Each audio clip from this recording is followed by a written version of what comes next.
Hey, it's Megs, and Jax, and this is Musing Over Mugs. where we are fueled by books and chaos. Today, we are musing over Colleen Hoover's It Ends With Us and It Starts With Us. So consider this your spoiler warning. We will be discussing the books at length. We probably will forget many of the details, but we will be going over some details that we do recall. So if you haven't read them yet, go do that and come back to us later. With your mug. Your mug. Oh! I went Christmas. You went Christmas merch. I went Christmas merch to come. I love this. Thank you. This Meg is giving a sneak peek. We made some limited edition mugs, mostly for ourselves, but we're testing them out. We're seeing how they do. We're testing them out, and we sent them to like our family and a couple of key supporters who have been, around since the beginning and cheering us on. So they're trialing it out before the rest. That's so cute. What's in your Musings mug? Okay. The mug says, big mugs, bigger books. It does indeed. Okay, so I have never had this tea before. I've had it in my closet She's trying something new on air. Months. It is Harney & Sons Black Cask Bourbon Tea. Ooh. Smoky black tea with vanilla and caramel. Perfect for sipping slow and steady as a bourbon should be. So is it bourbony? Like really bourbony? Have you tried it yet? I haven't even tried it yet. So okay. I do have water. First sip on air. I do have water on standby. Perfect. Well, always good to have a backup. We'll see how it is. What about you? What's in your T-Rex? That's a T-Rex. He's a T-Rex wrapped in Christmas lights. I love it. I couldn't remember which of the holiday mugs I had used yet, and this is technically Brian's mug, so I knew I hadn't used that one, so I was like, this will be the last one of the season. But we have some bread and butter Cabernet. Ooh, fancy. Ooh. Can I tell you that... So the matching holiday jammies that I get Brian and myself this year, T-Rex. We love T-Rex. Very We got dinosaur PJs last year as well. Love a dino PJ. The best. I love that both the Brians love dinos. Yeah, but I was definitely the main motivator behind the T-Rex jammies. It's fine.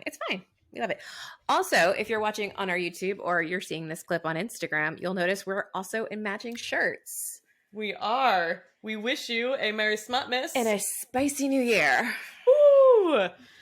These were shirts we wanted to launch this year, but couldn't get our shit together fast enough, so we made them for ourselves. Look for them next year, maybe. Maybe we'll come up with something different. And maybe.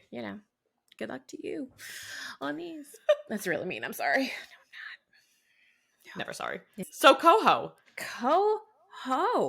I mean, we've already done a Coho episode in the fact that we've done Verity, which is our favorite of the favorite, but very unlike all the rest of the Cohos. Mm-hmm. I feel like It Ends With Us was really like one of the other ones that was really hyped up on TikTok and Bookstagram that all the people were talking about. So it's like her most, I would say, well-known. Mm-hmm. That's a fact I'm putting out there that probably is wrong, but also because it was so popular, she wrote It Starts With Us. Yeah, so she had no intentions of writing a sequel, but the fans literally begged her for it, so she did. So that came out October? Fall. Came out in the fall, so we got that, read it. We both read It Ends With Us a while back. Yeah, you read it first, and then I borrowed it from you, and I read it. So I read it in May of 2022, so this is going to be entertaining. As everybody knows, and if you don't know, I read it in June.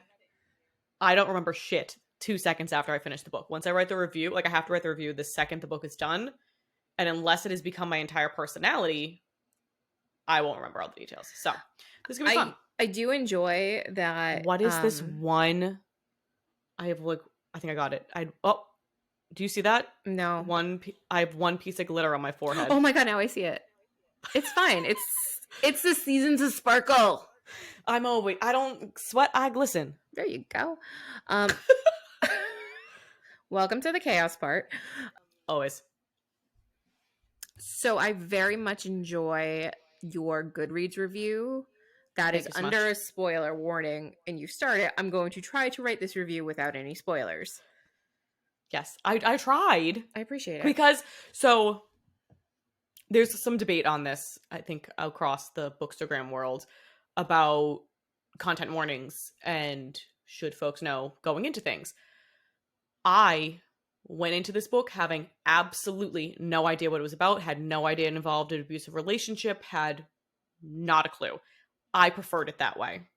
I also am someone who is not triggered very easily by reading things. So that's fine for me. I understand that people do need trigger warnings and need to know to avoid things because of their own experiences, which is totally fine. However, if I would have preferred to go into this knowing absolutely nothing, because I felt like that allowed me to follow along with Lily's journey like more closely, knowing not knowing what was coming next. Like I was able to like feel all the feels with her, fall in love with Ryle, like see all the things that were happening, and like then see how that starts to shift and see how you can get stuck in that narrative and get stuck in the relationship. I agree, and I fully agree that not knowing what was to come, you're able to develop with the character, therefore creating a stronger connection. And I think with no qualifying information, I think a lot of people felt that way, and that's why they were so connected with Lily that they demanded a continuation of her story. I'm going to read it? I'm going to read the summary, the Goodreads summary for It Ends With Us. All right. Sometimes it's the one who loves you who hurts you the most. Lily hasn't always had it easy, but that never stopped her from working hard for the life she wants. She's come a long way from the small town in Maine where she grew up. Why did I think it was Vermont? Anyways, she graduated from college. We can say that because we're from New England. And moved to Boston, where she started her own business. So when she feels a spark with a gorgeous neurosurgeon named Ryle Kincaid, everything in Lily's life suddenly seems almost too good to be true. Ryle is assertive, stubborn, and maybe even a little arrogant. Of course he is. He's a neurosurgeon. We've all seen Grey's Anatomy. We know what they're like. Right? He's also sensitive, brilliant, and has a total soft spot for Lily. And the way he looks in scrubs certainly doesn't hurt. Hey, McSteamy. Lily can't get him out of her head, but Ryle's complete aversion to the relationship is disturbing. To relationships in general is disturbing. Even as Lily finds herself becoming the exception to his no dating rule, she can't help but wonder what made him that way in the first place. As questions about her new relationship overwhelm her, so do the thoughts of Atlas Corrigan, her first love and linked to the past she left behind. He was her kindred spirit, her protector. When Atlas suddenly reappears, everything Lily has built with Ryle is threatened. Bum, bum, bum. Okay, so before we go on any further about the book, I need to know, because you made a comment, McSteamy or McDreamy? Like in Grey's Anatomy world? Yeah, like which team are you on? Thank you. Also team McSteamy. I mean, honestly, it's Alex. But like later season Alex after he stops being a dick. That's a fair point. I like that. Yeah. But I stopped watching Grey's Anatomy when Alex left. I was like, I'm good. I was on up to it for a while. I have not watched since the pandemic because they got very, I don't know if they were writing it during like, but when it came out mid-pandemic, it was all pandemic related. I was like, this was supposed to be an escape from this hellhole. I'm tuning out. So I haven't seen it since then. Yeah. I do plan to one day go back, but I don't know. Sorry, sidebar. Continuing on. I think my biggest criticism with this book, surface level, is that it's Ryle and not Riles. What? I don't know. In Riles? My head, it's just Riles. Ryle? No. Just be Kyle. Like, I don't know. I'm sorry. Anybody named Ryle, your name is beautiful. But in my head, reading it, your Riles. Automatic. I don't like it. You know, because I know a Riles. Well, I don't know a Riles, but Brian knows a Riles. And so. Okay. And it's a first name. I keep hitting my legs. So see where you're getting there. But no, I would have been. That didn't bother me. Not a thought I had. Wouldn't go plural. But that's okay. This book had me. No. Oh, that's upsetting. The T. You should just try the T team if you are not watching. But listening. I'm still going to drink it, but it's not great. I hate when that happens. I'm only going to continue to drink it because the mug is so fucking cute. I'm so pleased that you're using your mug. Of course I am. It's adorable. Yay. But yeah. So this guy hooked me from the beginning. Like the second I started, I was immediately captivated, as I am with most Coho books. She has a way of drawing you in, and you're like, oh, I need to know what happens, and just plowing through. And I, again, thought I went into thinking it was like another light, fluffy Coho romance. But then it starts very quickly turning to dark topics, abuse, and I mean, you first meet him when he's having a temper tantrum on the roof and like throwing furniture. If that's not a red this is flag, true. But see, in the book, when I was reading it, I didn't see that as a red flag until like I had finished and looked back. But so like at the beginning, I could see how she like glazed over that and was like, yeah, I'll date you at some point, you know? So like, I get it. Like it made sense. And it was really the thing I loved the most about this book was that she, Coho, did a phenomenal job, I think, portraying the ugly parts of this kind of relationship that, like, me personally never been in that kind of relationship. Like, you can speculate, you can hear stories and like empathize, but you never really understand it. This, I felt like I could see how someone gets stuck in an abusive relationship because of the cycle and the abuse and like the just the gaslighting. mm-hmm. I think she did a really great job at portraying that. She did. She absolutely did. And the struggle that you have to leave someone when they make, you know, the gaslighting where they make you, they're like, if you leave, like I'll hurt myself, or, you know, things are gonna fall apart, or, you know, putting the fear, like it's just, there's so many layers of that. And she reflected it very well, not only in Lily's relationship with Ryle, but also Lily's mother and the cycle of abuse that she lived through with her parents and her father being an abusive spouse. Yes. So the story starts, I think it started with her moving to Boston, meeting Ryle. That was pretty early on. Mm-hmm.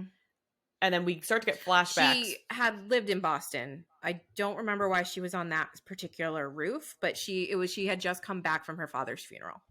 And she was like processing. I think she, if I remember correctly, just liked roofs, like liked to be up high, liked to be near the sky, because that was something she could do in Maine, but couldn't. Obviously, she didn't live in a rooftop. Like her building in Boston was not like a nice apartment building that had a roof deck. So she would just like sneak into these buildings that had them. I think she just chose this one at random. It was her like current favorite that she hadn't gotten kicked out of. I think you're right. Yeah. And for the record, not all nice those buildings are locked. And the nice ones that do are locked. You ain't getting up without being buzzed in.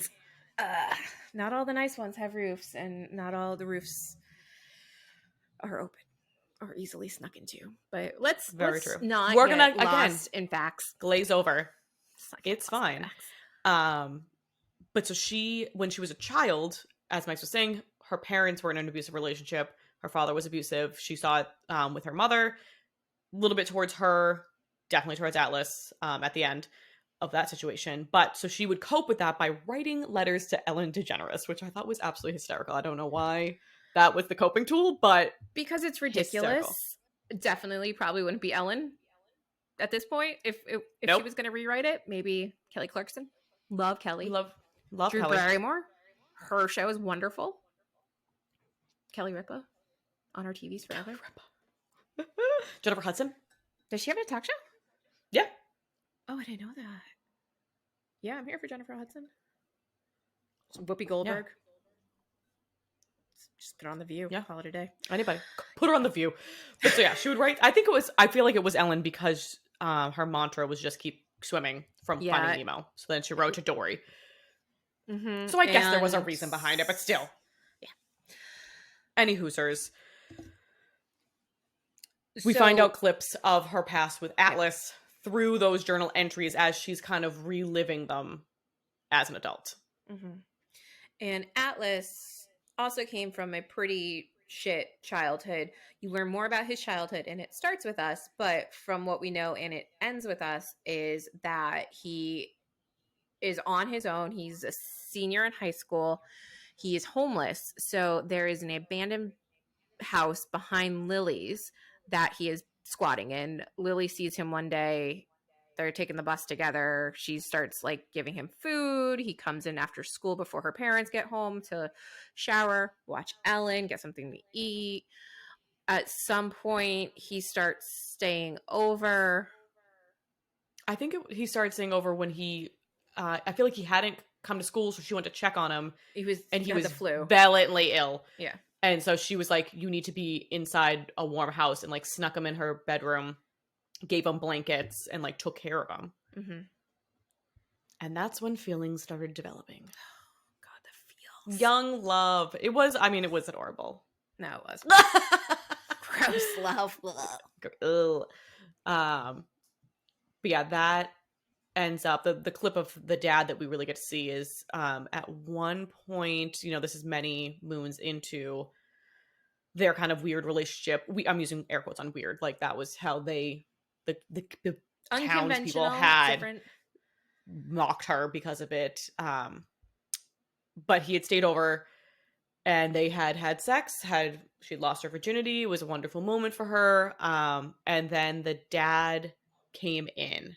I think they were sleeping. I think they were done, and they were like napping. Mm-hmm. The dad barged in and then beat him within an inch of his life. Literally. And fun fact, her dad, Lily's dad, who just beat the shit out of Atlas, chief of police. So he's not getting any sort of repercussions. Thank you. Reprimands. I think it's repercussions, but I was going to say repercussions. I love that. Maybe. I love it so much. God, that's not good. Drink the water. I'm gonna have to. I always come to the table with an array of beverages for this show. I've got tea. Well, this is not tea. Today it's wine. Usually tea.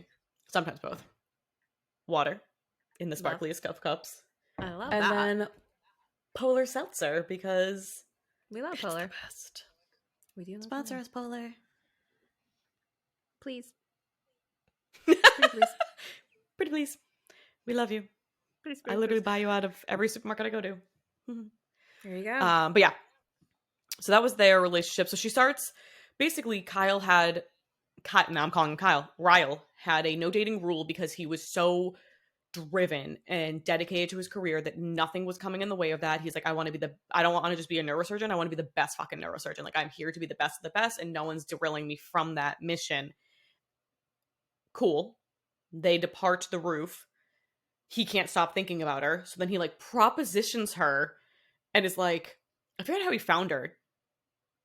Because he ends up doing, I forget, there was like I feel like they met once after the rooftop, but then the big ask was he like found her apartment, which again, now looking back, red fucking flag. Dude just shows up at your door. And it was like 2 a.m, banging on the door, and was like, listen, I don't date, but I need to get you out of my system because I can't stop thinking about you, and you're distracting me from my drive, my goals, so I need to bang you. Yeah, let's so not, like, because red flags, take accountability for your own fucking shit. So they do. And then they do again. They do again. At this point, Lily has quit her job. She was a marketing associate somewhere and took her inheritance. Hey, marketing associate. I think took her inheritance and like her savings, and she's opening up this floral shop. This Lily's Blooms, we love, right? So this woman from the neighborhood pops in and is like, I want to help. I don't have a job. My husband makes enough money. Turns out that woman is Ryle's sister. And she's honestly she's fucking hero. She was the best character in the whole book. I loved her. So yeah, they end up dating, and it's kind of like a whirlwind. They can't get enough of each other. And because of Ryle's commitment phobia, they like joked about getting married, and then they were like, let's just go to Vegas. And so they whisk off to Vegas and get married real fast. Like, wasn't like, I want to say like 3 months in. Like, it was pretty, it was quick. Short-term dating. But, when you know, and love is love, and do the thing. So they do that. And then shit goes south. Then I thought he had already hit her once. Did he? I thought it was after they got married. Maybe. I definitely thought he had already, because there was the time in the kitchen lashed out at her when he burned himself, which was his own fucking fault. They were all his own fucking fault. That's fucking true, Megan. We have zero tolerance for abuse. Yeah, big old goose egg on that. You strike, you're out. One strike, you're out. No strikes, you're out. So there was hey, no strikes, you're out. I just want to so you know how old people just their lights are out on their phone. So you just had your flashlight on. That's adorable. Yeah, whole fucking time. We've reached that age. So there was the time in the kitchen, and then there was a time where we shoved her down the stairs. And then was the third time the magnet? Out. I thought the magnet. I thought that was the burn when he burned himself and then choked her out. I don't remember, but there was like he gets really mad over stupid trivial stuff, and it just keeps escalating. And then he found her diary was the last part, I think. Yeah, so he had found the diary. Well, I think there was two revolving around that. Like, he had found the diaries, read the diaries, was like, who the fuck this dude be? Then, I think that was after. So they met Atlas. Yeah. They went out to dinner with Ryle's family at what ended up being Atlas's restaurant, which was amazing. And she starts to, like, panic because, she's been rereading her journals. Obviously, she still has this connection to him. First love, you never forget regardless, him. You never forget. There's always going to be a place in your heart for that person, regardless of how it ended or what happened. Like that is the regardless of how you feel now. Like you're not necessarily still in love with that person, but you just love them as a person because they were your first love. Like it makes maybe you don't love them as a person, but you love that time, what you had. You had. There's a fondness. There is good association, so you're always going to feel some type of positivity or just joy towards it. Doesn't mean it's still relevant or affects things to this day. Yep. So they meet. Ryle starts to get shifty jealous because that's who he is as a human. I think Atlas, like, she went to go to the bathroom and then Atlas, like, kind of like saw and like said hi or like said something to her, and Ryle lost it. And then didn't he try to beat up Atlas? I don't think he got successful in that, but so there was that. And then after that, found the journals, read the journals, realized the tattoo that Lily has on her shoulder was like a nod to Atlas, and she had done that in college, like so long before meeting Ryle. Like, who doesn't have a stupid tattoo, right? So there was that, and then the magnet that he, before Atlas left, when they were in high school, he had given her a Boston magnet because everything was better in Boston, and that's where he was going. And that just, whoo! You would have acted like that was World War III. Or you would have thought that was World War III the way he acted. Yeah. No, I got what you're saying. I was looking to see how many Boston magnets I have, but I also don't have Boston. any. Really? Yeah. Wait, I thought you got the Kenmore one. That was for Janelle. Oh, I thought your dog's name is Kenmore. Negative. Hey, Kenmore. No, I have a Kenmore. We have magnets for all the states that we visit, but not one for Boston because we live here. It's fine. Whatever. So, at one point, Lily runs away from Ryle, goes to Alice's house. So Atlas, I think when he had cornered her at the restaurant, he had kind of seen, I don't know if it was a bruise, maybe it was a choking out bruise, but he was like, "Are you okay?" And she was like, "I'm fine." And he was like, "If you're ever not, here's my number." Yeah. And he also, didn't Ryle also find the number? I was like, so I thought she like called the first time she ran, she went to the restaurant or found him through the restaurant. And then when she left, he slid his, he put his number like between the phone and her phone case. And then Ryle found that, and that was like the last straw. I'm making sure I didn't turn my camera back. And she'd also flashlight back on. She'd also memorized said number because she knew deep down that like she was going to need it someday. Yeah. And she did. And she ran off to Ryle. Ran off to Atlas's, not Ryle's. Yeah, I can't imagine what it would be like to live in that headspace. It'd just be heartbreaking. Just in constant fear, constant walking on eggshells. And constant like battle with yourself too, because you love this person. You want them to be a better person. You want this to all work out, but at the same time, you know that they're not really capable of changing. And if you're internalizing all of it, it becomes all your fault, which it's not. It's not your fault. Not your fault. It's not your fault. So at the end, I guess, of it ends with us. Lily's pregnant. She ends up in the hospital. Riles put her there. He pushed her down the stairs, I believe. Yep. Or he like tripped and then pushed her down the stairs. And she goes to the hospital. Atlas meets her there. And turns out she's pregnant. So she goes through a, do I stay with him? He put me in the hospital. Do I not stay with him? But he's the father of my baby. He's my husband. What do I do?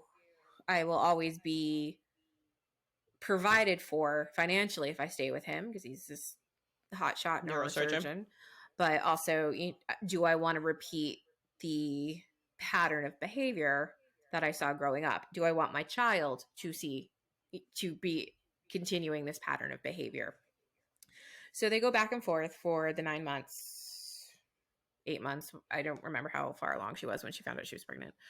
But they go back and forth and they kind of try to work it out, try not to go back to just not living together, seeing how things go.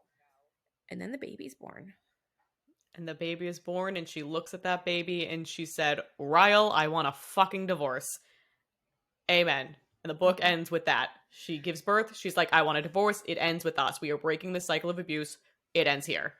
And it was beautiful. It was the perfect ending. She said, if your daughter came to you and said, my boyfriend, my husband, my partner is hitting me, is getting angry and taking it out on me, would you tell her to stay or would you tell her to get out? And he was like, I would tell her to get out. And so they get divorced. And that ending was so powerful because Lily had made the decision. She was free. She did the thing. She was doing, it's a hard thing. And she was going to do it for the sake of her daughter because she didn't want her daughter to go through what she went through. She was going to be strong because her mother couldn't be strong. And she had a bad relationship with her mother because of the abuse that she saw her mother go through growing up. But she's reconciling with her, which is wonderful. And the mother's, knows what's happening and is supportive of breaking the cycle. And I think she says, if I had the book in front of me, there was a really poignant moment where she's like, you are so much stronger than I could ever be. You always have been. I'm so proud of you for doing this. Whatever you need, I'm here to help and support you. Her mother moves closer to her, living out instead of Maine, moves down to Massachusetts. And the book, actually, I think the prologue is 6 months. Epilogue? Yep, epilogue. Thank you. You do that every time. It's amazing. It's fine. It's funny because that's what Janelle did in her Maid of Honor speech too. Prologue, prelude. It's fine, no big deal. So in the epilogue, is it 6 months later or is it a year later? Good question. I don't have it in front of me. My mother is borrowing it. Fair enough. So it's either 6 months or a year later. Lily's walking down the street to a custody swap and she runs into Atlas and it's just like, hey, how are you? And she's like, I'm good. I'm really, really good. And she's found herself, her own strength. Her business is thriving. She's a wonderful mother and daughter and friend. And she's committed to co-parenting in a healthy way. And, and keeping her daughter protected. And love to fucking see it. It was amazing. It was so good. The tears that were spilt throughout that book were endless, and I felt so fucking proud of Lily by the end of that book. I was like, damn good book. A+. Mm-hmm. High fives all around. I think I gave it hold on. I gave it 4 stars. Did I not give it any? I also gave it 4 stars. I was like, I can't find the rating. I didn't write a review on Goodreads, but I really liked it. I did. I feel like we already talked about everything I said, though. It was beautiful. I loved this book. Mm-hmm. And loving it so much, had very high expectations for It Starts With Us. I was very excited about it. And don't get me wrong, I did overall enjoy the book. However, this book was not necessary. And I know that she wrote it because all of her fans begged her for it. They wanted Atlas's story. They wanted more of him. I get it. But as you said, when we first like discussed this, like right when we finished it, it like diminished the ending of It Ends With Us. Mm-hmm. Because this book picks up at that same, like that epilogue that they end. It was 6 months. I just found in my notes. Cool. 6 months later, it picks up right from that moment again, and we dive in. And so, like, in that 6 months, like you were just saying, she found her power. She finds strength in herself. She's a great mom, a great friend, all these things. And she's learned to, like, not have happiness in a man. Amazing. Good job. This kind of felt like power and her happiness and her love and her strength in herself. Exactly. And this felt like it needed to be Atlas. So we went right back to him, and like that was her happiness again was him. And like that sucked. And then also I felt like this did a good job at portraying the messy aftermath of a divorce. Like I felt like with Ends With Us, you made the decision, we felt it was all empowering. Oh my God. But then now this was like the shared custody, like not wanting Ryle to see her alone because like of his tendencies. So we got more of that, which is reality. That's what that situation feels like. And like, yes, good to see. But I think it tainted the first book. Yeah, it really, for me, and I put this, I gave it a 3 on Goodreads. Same. Well, okay. Do you want me to read the synopsis? Absolutely, I do. Okay. Popcorn, Megan. I was like, are you sure you don't want to read it? All right. I mean, if you want me to, I can. No, I can't. Before It Ends With Us, it started with Atlas. Colleen Hoover tells fan favorite Atlas's side of the story and shares what comes next in this long-anticipated sequel to the glorious and touching USA Today #1 New York Times bestseller, It Ends With Us. Lily and her ex-husband, Ryle, have just settled into a civil co-parenting rhythm when she suddenly bumps into her first love, Atlas, again. After nearly 2 years separated, she's elated that for once, the time is on their side. She immediately says yes when Atlas asks her out on a date, but her excitement is quickly hampered by the knowledge that though they are no longer married, Ryle is still very much a part of her life, and Atlas Corrigan is the one man he will hate being in his ex-wife and daughter's life. Switching the perspectives of Lily and Atlas, It Starts With Us picks up right where the epilogue for the gripping and pulse-pounding Sarah Packanen, author of Perfect Neighbors, best-selling phenomenon, It Ends With Us, left off. Revealing more about Atlas's past and following Lily as she embraces a second chance at true love while navigating a jealous ex-husband, and it proves that no one delivers an emotional read like Colleen Hoover. Anna Todd, New York Times bestselling author. Boom. It was good. Overall. I enjoyed it. Not good. You didn't like it at all? There was nothing you liked about it. I loved Atlas. I love Atlas. He's the biggest cinnamon roll. I would have loved to have Atlas's story separate from Lily. I think putting them together, although happily ever after, true love, blah, blah, blah, blah, lovely. It really, again, it diminished the impact of It Ends With Us, where she's standing on her own. She doesn't need a man. Yes, she's making the choice to go and be with Atlas, but it really kind of diminished the impact of It Ends With Us for me. So I was not thrilled. I'm going to pose the question. Bring it on. Take It Ends With Us out of the equation. You look at it as its own entity. Did you hate it then? No, but I don't think I would have liked it. Fair. That's fair. My review, and I was very happy with my review, this book wasn't needed. Intense therapy for all these characters is. That being said, I didn't like it. I also didn't hate it. Lily got her happy ending in the last book by gaining her freedom and having her mother support and daughter. Yes, we love Atlas, but at the same time, leaving us guessing if they ever connected again at the end of the last book was much more impactful than this. It just felt like a forced happily ever after. Wow, I misspelled so many words in this review. And that was fine, but I think that's the message. And that is why we're readers and not writers. Yeah. Yeah. So that was we go back, we learn Atlas's story. We learn that he had he never knew his father. Real shitty mom. Her mom kicks him out. That's how Mom's he a ended. piece of fucking work. Yeah, but intense therapy is needed for all these people. Also, Yep. therapy with a real person. Atlas's therapist is like a 14-year-old kid, and I'm like, that is not therapy. Can we Yeah. stop framing this as therapy? He's using his Coworker, friend and coworker's son, who like wants to be a therapist, as a therapist. And I was like, I'm like, a 14-year-old does you not really understand. shouldn't be dumping all of your life's problems on this kid. And also, like, a 14-year-old does not have the brain development to comprehend most of what you're saying. Nope. Like, what the actual fuck? So Multiple yeah, I educators are don't. required. The more I think about this, the more I just don't like this book because of like, what are you doing? Cannot. And then there was also the whole storyline on the side about there was it opens with so Atlas has 2 restaurants now, one of which had been vandalized, then the other one gets vandalized, and they keep happening back and forth. And Atlas, being the cinnamon bun that he is, doesn't want to call the cops because he's like, it was probably someone who was hungry, and I've been hungry. Like, they didn't do a lot of damage besides like they graffitied the back door.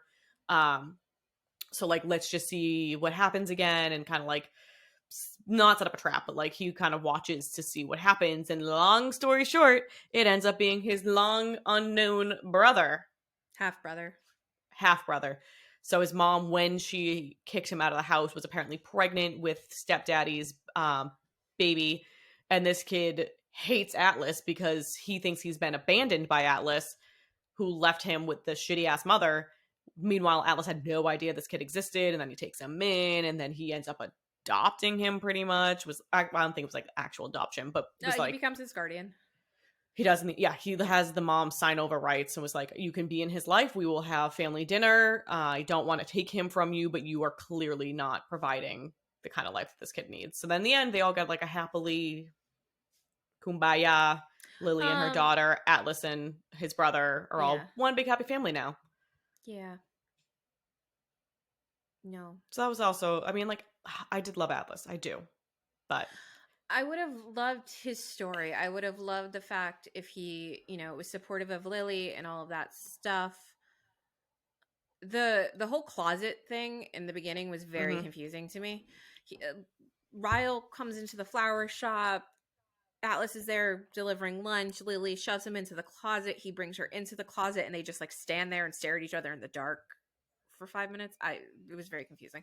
I mean, again, red flags. Like, I would not, like, I understand it's a tough situation for Atlas to be in. Like, he understands like why Lily's acting this way, but like, I just don't think I'd want to be with someone who's going to shove me in a closet. Yeah, that was weird, and they don't address it well. No. Again, I would have loved to see Atlas and Lily become real good friends. Maybe down the line eventually get together, but I think to me it was weird that he like never had a relationship aside from Lily. Nothing serious. Yes. Well, I mean, Lily hadn't either besides Ryle. We don't know that. What is the sister's name? Yeah, he had said he had dated. Oh, we don't know if you mean Lily. Lily, yeah. The real hero here is, and I can't remember her name, which is so upsetting, Ryle's sister, who's fucking unbelievable. Cherry, and it's not. Cherry? Listen, I don't definitely know. Not Cherry. Josh was the brother. I'm like flipping through the page. Alyssa. She is the unsung hero here. She has somehow navigated being loyal to her brother and maintaining her best friendship with Lily despite them going through this messy divorce. She even holds an intervention with Lily against Rel because he's being such a douche nozzle. And that's gotta be a hard place to also exist. Mm-hmm. And I love her. I would love to get a novella on her because we get snippets of her life. About her, we get snippets. So she and her husband Marshall have been together forever. She got drunk and kissed a guy, and so that became like a huge thing in their relationship, but they were able to work through it. So she keeps guilt from that, but they have a child and a daughter who's a few months older than Lily's daughter. It's She's lovely. I love her. Yeah, I think she didn't get enough credit in this book Mm-mm. for all the hard work she does. Yeah. So yeah, overall, loved It Ends With Us. Did not love It Starts With Us. Will I continue reading everything Coho puts out? Abso-fucking-lutely. Hands down. I mean, I think there is still the gaslighting and the manipulation of Ryle to Lily in this book, where she's scared she can't date anyone. He still has control of her life. He's still abusing her. Yep.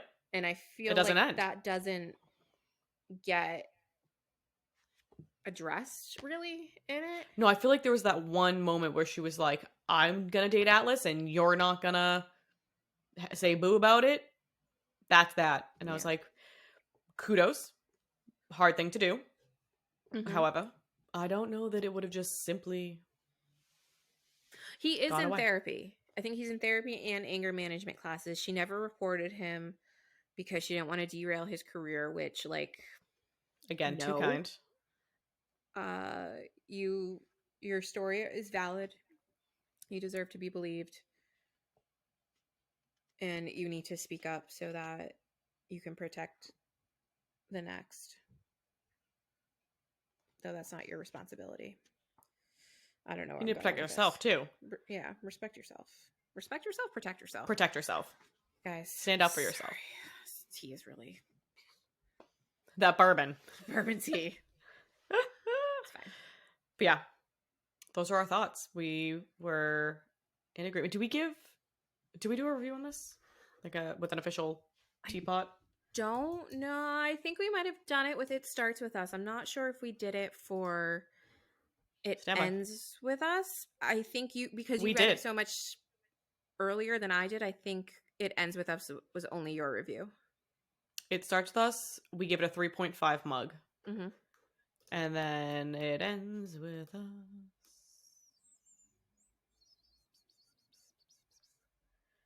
Way back in the ethers here. I think that was just a you review. I don't think that was joint. I'm so proud of us. Look how many things we've done. Sometimes it's amazing we've come this far. It was our first review. Yeah, I think this was just me. Yeah. It was our first review? Our first review on the page. Wow. Was It Ends With Us. That was the book that started the bookstagram. I'm honestly surprised it was that and not a SJM. Sarah J. Maas. Mm-hmm. Yeah, you know what? We do a lot of SJM content. We've never once reviewed any of them. Actually, that's a lie. Nope, still didn't review it. We did I just saw a picture of it. We did the Cocktails for Character series with them, but yeah, we've never, I don't know if it's like our pinnacle, so like we're not gonna touch it. We're just like, nope, we're never gonna we haven't even, you would think that would have been the first podcast episode we recorded was any of the ACOTAR.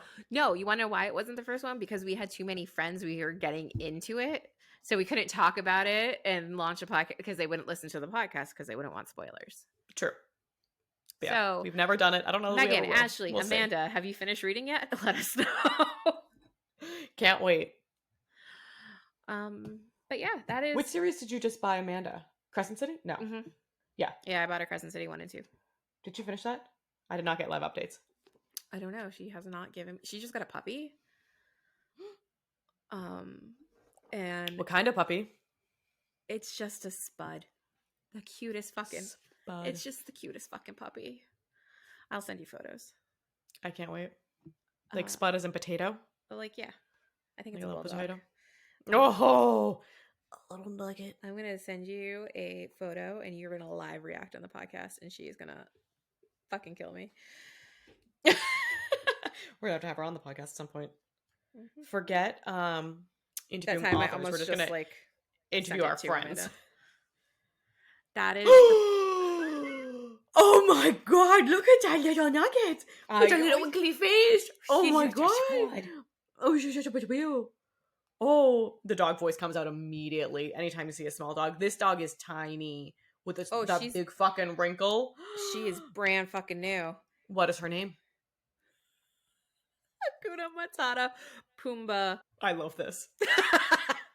Does she go by Pumbaa? Yeah. Or does she go by Hakuna Matata? She's like, it's a full fucking name. Yeah, Janelle did that with her dog as well. Has a full name. All right. So with that, Coho, we love you. We loved It Ends With Us. We did not love It Starts With Us. If you disagree with us, we would love to hear from you. Please send us a DM on Instagram at Musing Over Mugs. And if you liked this episode, you can like, rate, subscribe. Yes! Woo-hoo! It's almost like we've been doing this for months. Almost.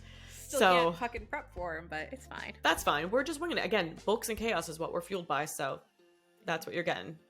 Just our haphazard conversations. If you didn't like this episode, you can totally let us know. Just send us a DM or email, but please do not rip us to shreds on the internet because we are fragile. So, we love you. We hope you love us. If you want book merch or like Musing Over Mugs merch, just let us know. Let us know what you're interested in because we have ideas, and sometimes our ideas are really aggressive, and so very aggressive. If you can bring us back down, that would be helpful. We're gonna hopefully launch some things in the new year.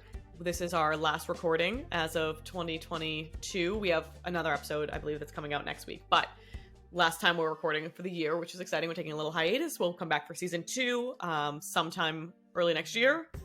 Bigger and better and well rested. The holidays are hard, people, so bigger, better, well rested. Still won't remember any of the books we've read. Still will not prep for recording. It's fine. We're doing great. Sort of. Like, we know what the topic is. But it's not like we are rereading the book right before. You know what book we will read right before recording? Hellfire. And Honey. Cannot wait. This will be my most excited for a podcast episode. I will be, I think, because I cannot wait to reread that book. And then we're gonna have to read the second one, and we're gonna make all the cocktail characters because Happy fans have loved them, and we love Happy fans. Hey. We are Happy fans, so it's gonna be great. I'm excited. So that's coming in the new year. I'll be on the docket. It's gonna be great. It's gonna be fun. Here's to 2023 for party people. 2023, but also tune in next week for our last episode of the season. Do it to our official last episode. We record out of order because why do anything methodically? That's not. It's so funny because in life I am so overplanned and organized, like hyper organized. But this, like, who needs to record in order? We can move things around. We make the rules, Megan. That's what you tell me. We make the rules. We can change the rules. It is every day. Fine. That's why I love you. Cheers to you. Happy reading. Happy reading, friends.